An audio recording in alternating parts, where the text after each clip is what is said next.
Assalamu alaikum. Today's topic is basic history, obstetric history taking.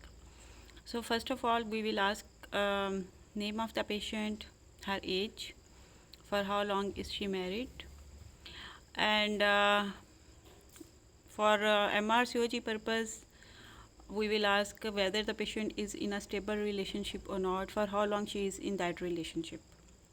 Then we will ask about a number of previous pregnancies and calculate her gravidity, and then what is the age of her last child born, and her previous mode of deliveries. Because for example, if she has previous scar, then we will highlight it in the start. In obstetric history, we have to keep certain points in our mind for each and every patient, and we have to highlight it side by side.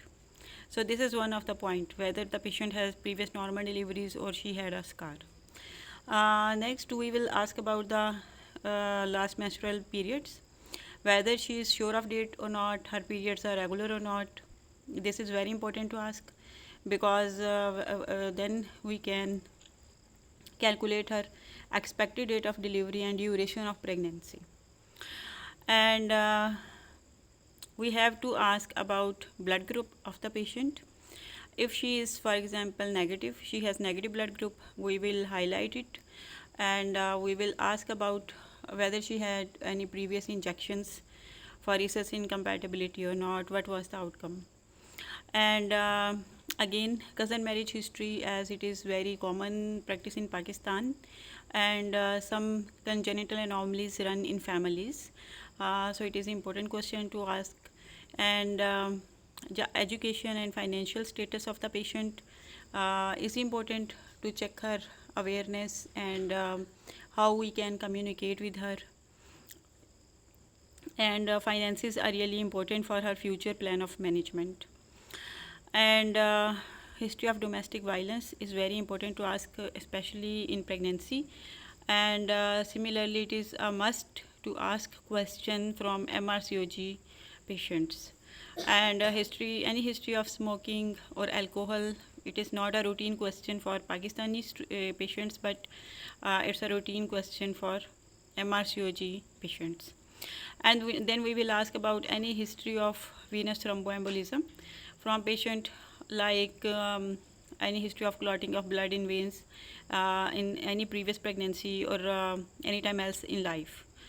So these are the actually some points which we have to ask from almost each and every patient. So it's up to you, you want to ask in start or you want to ask at the end of the history, it's up to you.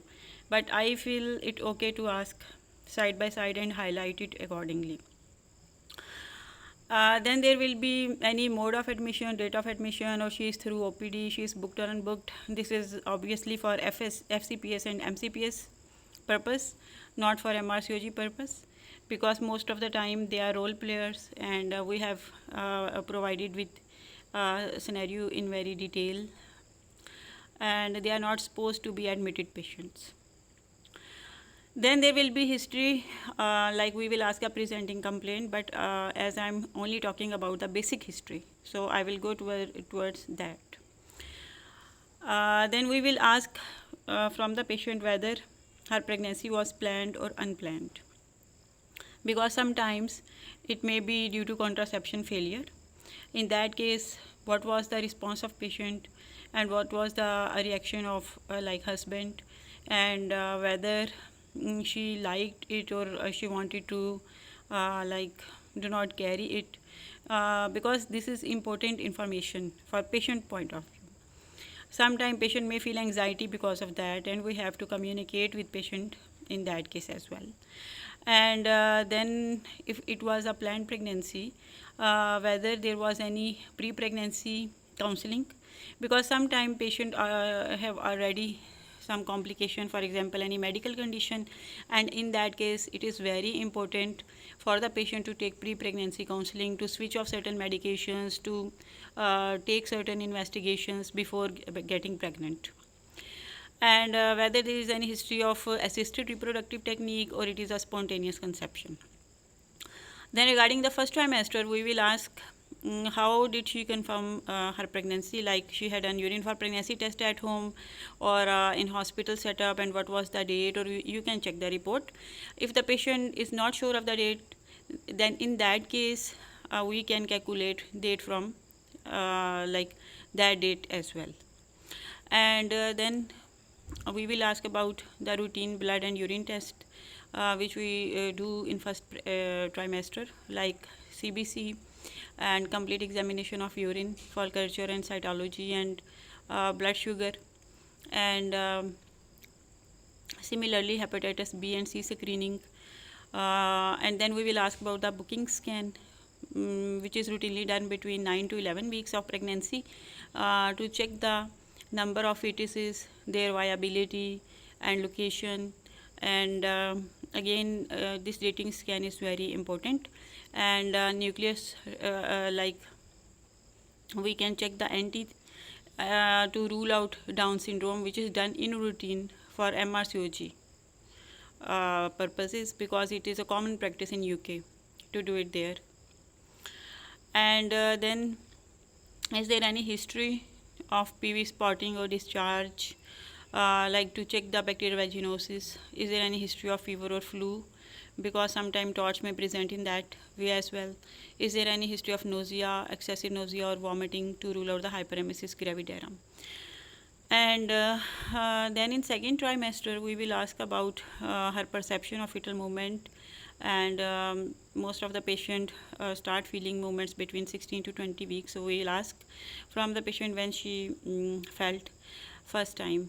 And then any history of breathlessness, burning of urine or polyuria, which are very common symptoms of pregnancy, but they can also indicate anemia, UTIs or GDM, and which are again common conditions in pregnancy. And is there any history of PV spotting, discharge, abdominal pain? We must ask these questions from obstetric patient.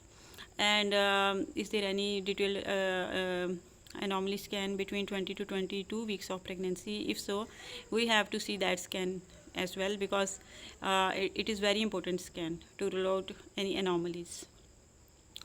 And then in third trimester we will ask about any history of uterine pain, contractions, their frequency, any history of discharge or watering, or any history of spotting or bleeding. And then fetal movements, patient is feeling normal or irregular movements. And then is there any history of checkup or intervention in any other setup? This question is only for the Pakistani patients, because most of the time they may be unbooked or they may have any history of dye handling, but it's not a routine practice in UK. They have very systematic protocol from midwife to doctors to GPs, and they have all the information there. And then we will ask the obstetric history, previous number of pregnancies, mode of deliveries, any antenatal, intrapartum or postpartum complication, history of breastfeeding, and vaccination in previous babies, and whether there was any history of postpartum blues or depression. And then we'll take gynae history. We will ask about any previous history of contraception or pap smear intake. And then there is medical history and surgical history. Similarly, we'll ask about any treatment taken by patient during pregnancy or before pregnancy. If yes, what are the medications why she is taking, and we will check whether they are safe to use in pregnancy or not. In personal history, we will ask about sleep, appetite, allergies, and blood transfusion and smoking alcohol. If not asked already, we can ask it right now as well. And then in family, we will ask about history of congenital anomalies, twins, and any history of DVT or any bleeding or clotting disorders in families. And at the end we will summarize our case, and we will ask from the patient whether anything is left you want to discuss with us, and at the end we will say thanks to patient.